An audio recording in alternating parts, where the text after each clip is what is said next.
Башкортстанның йөрәге Уфа каласы. Милләттәшләребез күпләп яшәгән икенче башкала. Тарихыбыз өчен монда истәлекле урыннар күп. Аларның берсе шәһәр үзәгендә күптән түгел ачылган татар генералы Миңнегали Шаймуратовка һәйкәл. Ә монысы Нур татар дәүләт театры. Аңа 1912 елда нигез салына. Ул төбәкнең татар мәдәнияте учагы. Бүген Башкортстандагы милләттәшләребезне кабат үзенә җыйды. Бүген монда Башкортстандагы татар конгрессының 5-нче съезды узды. Мондый составта милли оешма делегатлары 5 елга бер тапкыр җыела. Быел конгресс оешканга 25 ел тулды. Еллар узса да милләттәшләрне борчыган мәсьәләләр шул ук: милли мәгариф, тел язмышы. Төп максатларыбызның берсе татар милләтенә хезмәт итү, татар телен, гореф-гадәтләрен, динне саклау. Икенчедән, республикабызда халыклар дуслыгы саклау һәм ныгыту. Конгресс рәисе Захир Хакимовның сүзләре белән залдагылар килешә. Телне саклауның бердән-бер юлы милли мәгарифне үстерү. Композитор, җәмәгать эшлеклесе Алик Лукманов 1997 елда Башкортстанда татар конгрессын оештыручыларның берсе. 90нчы елларда милли күтәрелеш чорында республикада татар мәгарифен көчәйтү буенча күбрәк эшлисе калган. Хәлләр хәзерге кебек аяныч булмас иде ди. Безгә кирәк булган бүтән игътибарны мәгарифкә ташларга. Балалар белән эшләргә, укытучылар белән эшләргә, ата-аналар белән эшләргә. Балалар урысча гына сөйләшәләр. Урысча уйлыйлар, урысча аралашалар. Шуның өчен бу безнең зур, булай әйткәндә, бәлабез. Башкортстанда татар гимназияләре эшли. 4 алар. Шуларга өстәп узган ел Нефтекамада полилингваль мәктәп ачыла. Башкорт теле дәүләт теле буларак барлык мәктәпләрдә укытыла. Татар теле исә туган тел буларак әти-әни гаризасы белән генә укытыла ала. Укыйм дип гариза язучылар елдан-ел азая икән. Һәр баланы мәктәпкә укырга биргәндә ата-аналар гариза яза.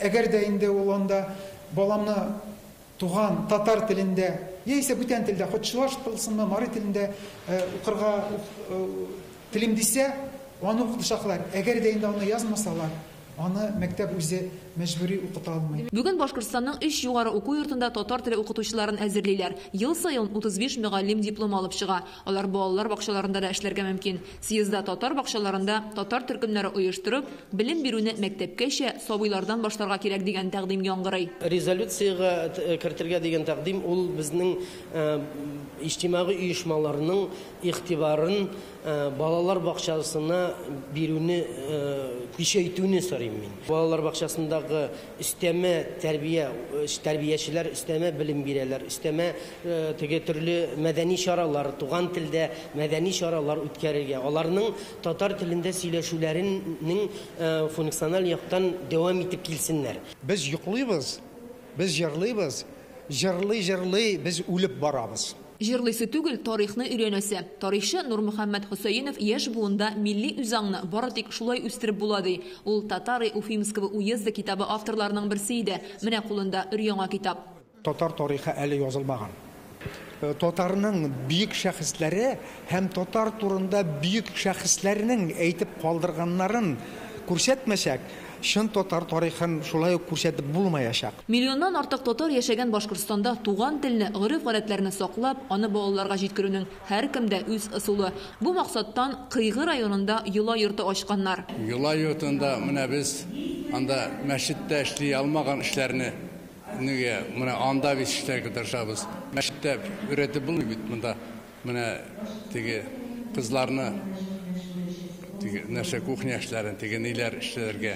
Biz мәшуларны эшләбез. Мәскәүдәге кебек татар йортлары булдырырга кирәк диләр. Һәр шәһәрдә андый бина ачу, ешрак җыелырга, чаралар уздырырга мөмкинлек бирер иде. Башкортстан татар конгрессы кубогына көрәш уздыру һәм БСТ каналында татар теле тапшырулар ачуга ышаныч белдерәләр.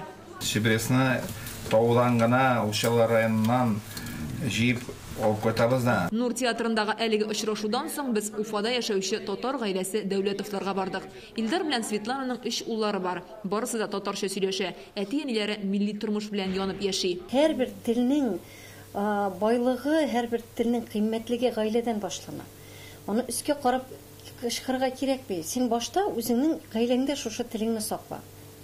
Чөнки бер генә мәктәптә, бер генә институтта, бер генә ниндидер хөкүмәт тарафындагы программаларда телне саклап алып кала алмый, әгәр син аны үзеңнең гаиләңдә сакламасаң. Кеше кайда гына яшәмәсен, гаиләдә ата-ана биргән байлыгын саклар өчен мәктәптә укырга, сөйләшергә кирәк диләр. Аларның фикере дә бүген съездда яңгыраган тәкъдимнәр белән аваздаш. Проблема все-таки милли мәктәпләр булырга килештерү. Һәр милләтнең үзенең телен югалтмау, ничек дип әйтим, ул милләтнең генә көче түгел. Милләт көчле булса, һәр милләт үзе көчле булса, илдә көчле була.